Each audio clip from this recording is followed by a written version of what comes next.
Hello investors, आज हम एक बहुत ही इंटरेस्टिंग कंपनी के बारे में बात करेंगे। और अगर आपको ट्रांसमिशन एंड डिस्ट्रीब्यूशन सेक्टर में इन्वेस्ट करने का कभी मन होगा तो ये वीडियो आपके लिए बहुत ही काम की चीज़ होगी। तो चलिए जानते हैं हम लोग हिताची एनर्जी इंडिया लिमिटेड के बारे में। जो ये कंपनी है बहुत ही बड़ा नाम है। और क्या आपको मालूम है कि जो हमारे पास हाई वोल्टेज ट्रांसमिशन की टेक्नोलॉजी है, ये इस कंपनी से इन्वेंट होके आई है। और इनफैक्ट ये देश में तीन में से एक रेलवे इंजन जो बनती है, इलेक्ट्रिक इंजन, उसके ट्रांसफॉर्मर्स हिताची से बन के आते हैं। तो हम लोग इस कंपनी को और इस सेक्टर को समझेंगे एक इन्वेस्टर के पर्सपेक्टिव से कि इसमें अच्छा क्या है, ये सेक्टर के प्लस पॉइंट क्या है, और हम लोग एनालाइज करेंगे इस कंपनी को। तो चलिए देखते हैं इसके बिजनेस वर्टिकल्स के बारे में। तो इसके पहले हम लोग एक सेक्टर समझने की कोशिश करते हैं।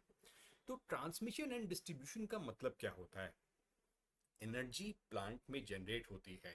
मान लीजिए एक पावर प्लांट है, उससे एनर्जी जनरेट हुई, फिर उसको कन्वर्ट करके आपके घर तक भेजना होता है। तो इसके बीच में जो भी होता है उसको ट्रांसमिशन एंड डिस्ट्रीब्यूशन बोलते हैं। तो जब एनर्जी पावर प्लांट में जनरेट होती है और आपके घर में पहुंचाना होता है, ये बहुत बहुत ही लंबा डिस्टेंस है। इस लंबे डिस्टेंस पे एनर्जी भेजने के लिए, इलेक्ट्रिसिटी भेजने के लिए उसको हाई वोल्टेज में कन्वर्ट करना पड़ता है। ये टेक्नोलॉजी जो है इसको HVDC बोलते हैं, हाई वोल्टेज डायरेक्ट करंट। ये हिताची की पेरेंट कंपनी ने इन्वेंट किया था। तो इसमें होता क्या है कि there are different components to this system. और हम लोग देखेंगे कि हर एक कंपोनेंट में इसके बिजनेस वर्टिकल से इसकी मैपिंग कैसी है। तो इलेक्ट्रिसिटी पहले जनरेट हुई और वो हाई वोल्टेज ट्रांसमिशन लाइन से आपके पास आई सब स्टेशन पे। तो इसके बीच में क्या लगा?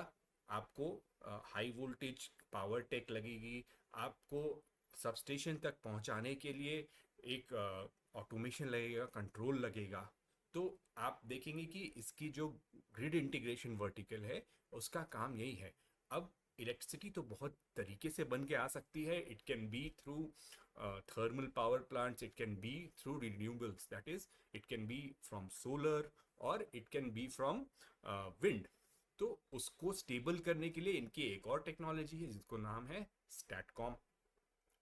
फिर ये पावर कंसल्टिंग सर्विसेज भी देते हैं। तो आप देख रहे हैं कि हर एक लेयर पे इनके प्रोडक्ट्स हैं। और जहां भी आपको वोल्टेज अप या डाउन करना होता है तो आपको लगते हैं ट्रांसफॉर्मर्स। तो ट्रांसफॉर्मर्स इनफैक्ट जो रेलवे में भी बनते हैं। अब जहां भी एनर्जी लगती है, जहां भी वोल्टेज ट्रांसफॉर्म करना पड़ता है, उसमें आपको अलग तरीके का ट्रांसफॉर्मर लगता है।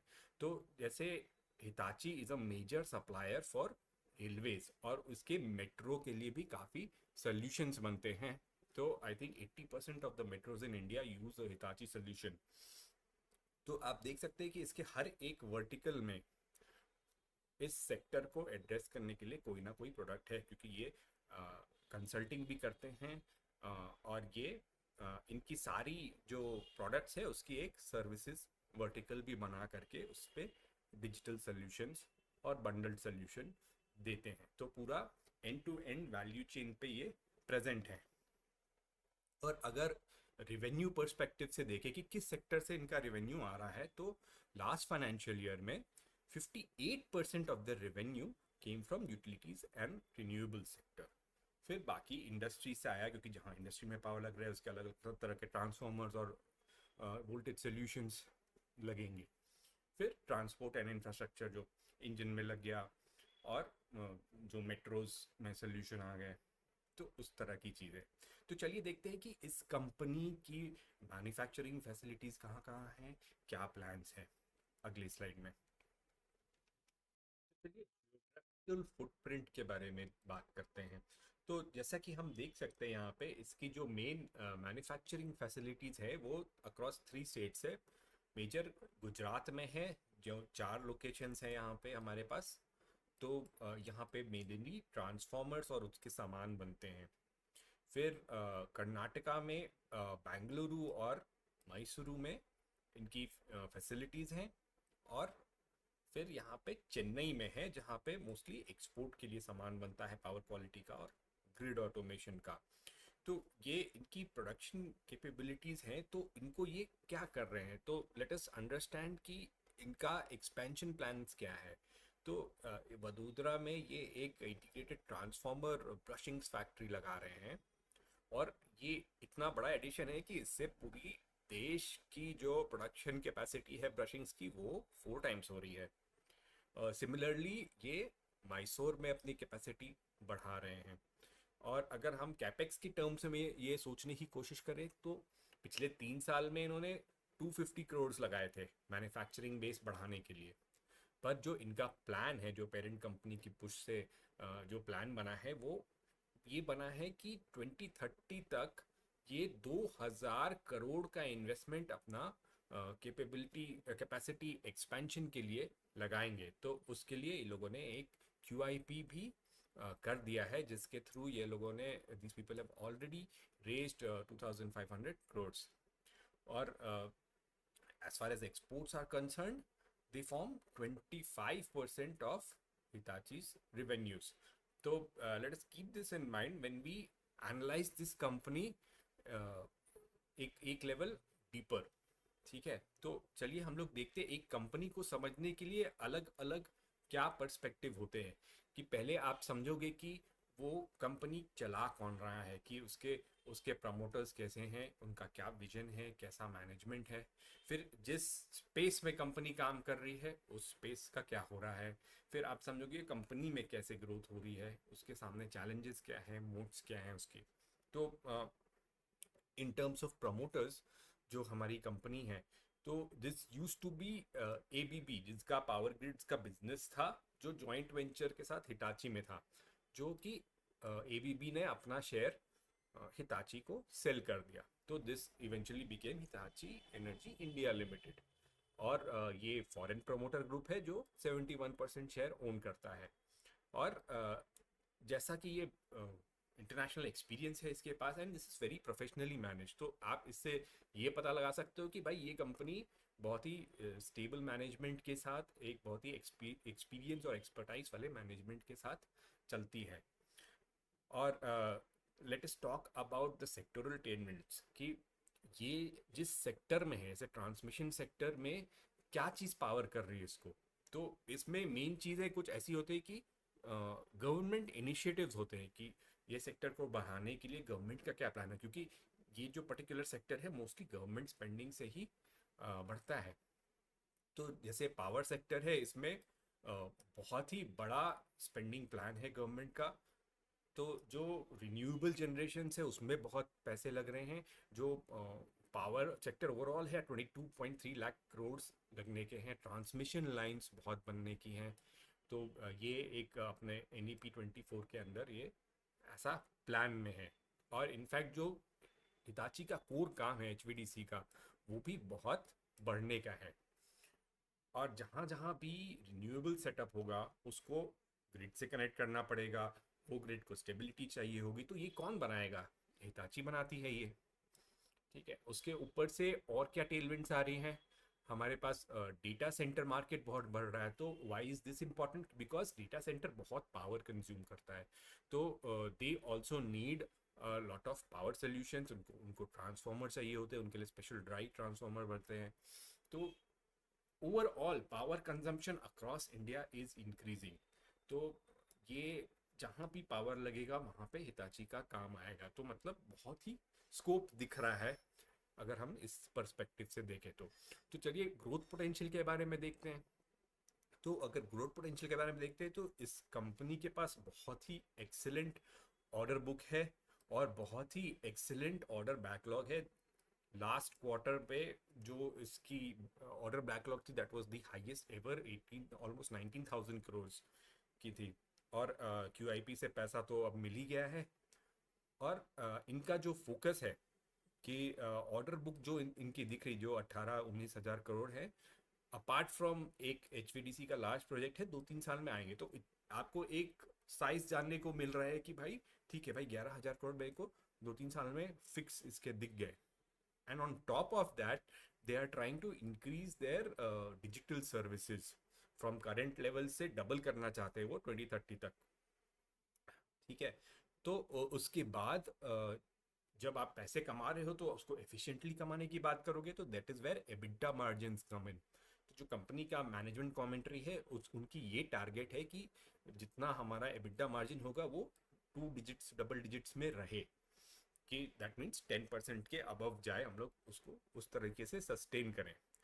और इसका जो कंपनी का न्यू जगह वो डाल रहे हैं अपना एक्सपेंशन, तो डेटा सेंटर में ऑलरेडी बात हो चुकी है, there something called battery energy storage system, कि जब सोलर से पावर प्रोड्यूस होता है या फिर रिन्यूएबल से पावर प्रोड्यूस होता है तो वो एक टाइम के लिए होता है, जब धूप है तभी वो एनर्जी प्रोड्यूस हुई, तो उसको स्टोर करना होता है कहीं।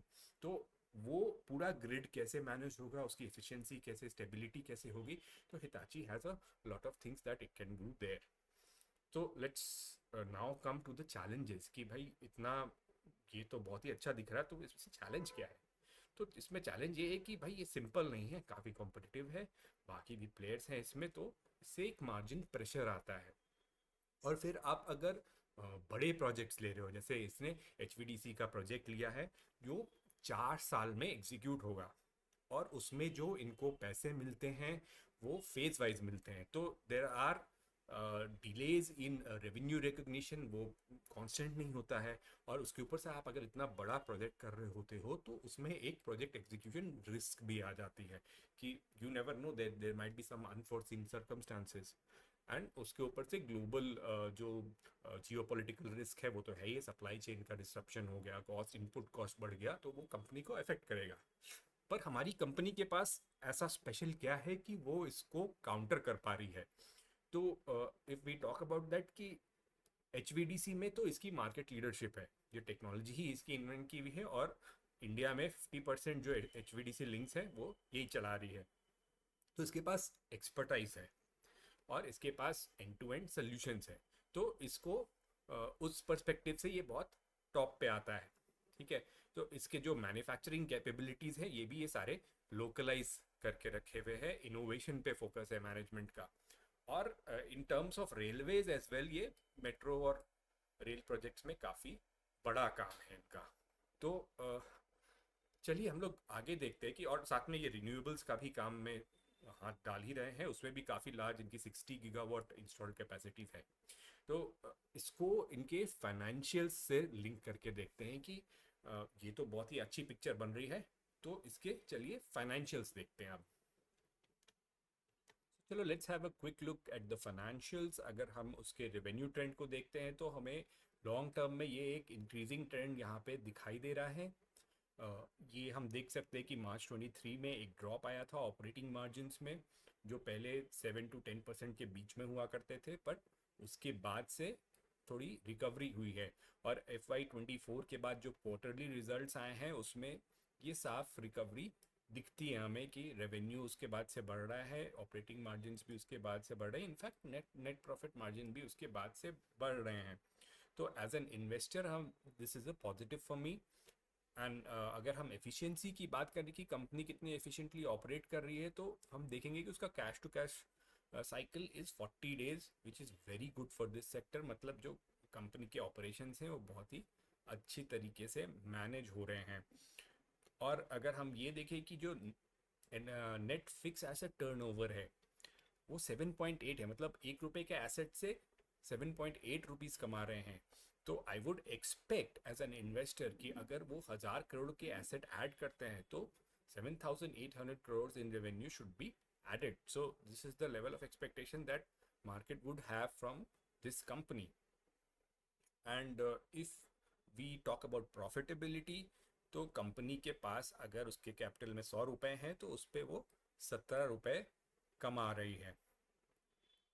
सिमिलरली अगर सॉल्वेंसी पे आएंगे तो debt to equity ratio is very comfortable, interest coverage is fantastic, and जो डेट का लेवल है वो काफ़ी मैनेज्ड है, बिल्कुल भी बढ़ा हुआ नहीं है। और अगर हम कैश फ्लो फ्रॉम ऑपरेशंस देखेंगे तो वो भी हमें पॉजिटिव दिखा है। और इधर आप देख सकते हैं कि यहाँ डेट प्रीपेमेंट भी हुआ है। तो this is all a good point for the company. So now coming at the valuations, PE ये थोड़ा हाई दिख रहा है हमें, बट पीईजी 1 से नीचे है, 0.9 है टीटीएम में। तो इसका ये मतलब हुआ कि market is expecting growth from this. जो अर्निंग्स में ग्रोथ आ रही है वो आप पीईजी में देख पा रहे हैं। तो जो हमारी एक्सपेक्टेशंस इससे फर्दर रहेंगी, हमें देखना है कि वी नो कि हम इसके पास कितनी ऑर्डर बुक है, इसके वी नो कि इस सेक्टर में ग्रोथ है। तो what we as an investor need to see कि ये कैसे ट्रांसलेट हो रही है, क्या ऑर्डर बुक एग्जीक्यूट हो पा रही है, क्या मार्जिन्स इंक्रीज कर पा रहे हैं वो अपने गाइडेंस के हिसाब से। So these will be the important thing to look out for. तो शेयर होल्डिंग पे आते हैं अब। शेयर होल्डिंग में आप देखेंगे कि promoter holding was Fairlie stable, कि वो 3 साल से 75% पे थी, फिर अभी वो ये लोगों ने QIP किया है तो 71.3% पे आया है। जो FIIs है उनकी होल्डिंग भी स्टेबल है, और जो DIIs हैं their holding has increased over the last quarter. तो 9% से 12.3% हो गया है। जो बड़े नाम हैं जिन्होंने एंटर किया है ये स्टॉक में, मोतीलाल ओसवाल का नाम है और Nippon India multi cap fund है। और प्राइस टर्म्स में भी अगर हम देखेंगे तो ये 10,500 लेवल्स के वापस लगा के आया है ये, और अपने 200 डेज मूविंग एवरेज के ऊपर ट्रेड कर रहा है ये। तो all in all this give me a very nice feeling, but as an investor we have lot of things to watch out for. So we will ये सब चीज़ हम लोग क्लोजली ऑब्जर्व करेंगे, और इस सेक्टर की सिमिलर कंपनीज को हम लोग स्टडी करके अपनी अंडरस्टैंडिंग और बढ़ाएंगे। तो बने रहिए हमारे साथ।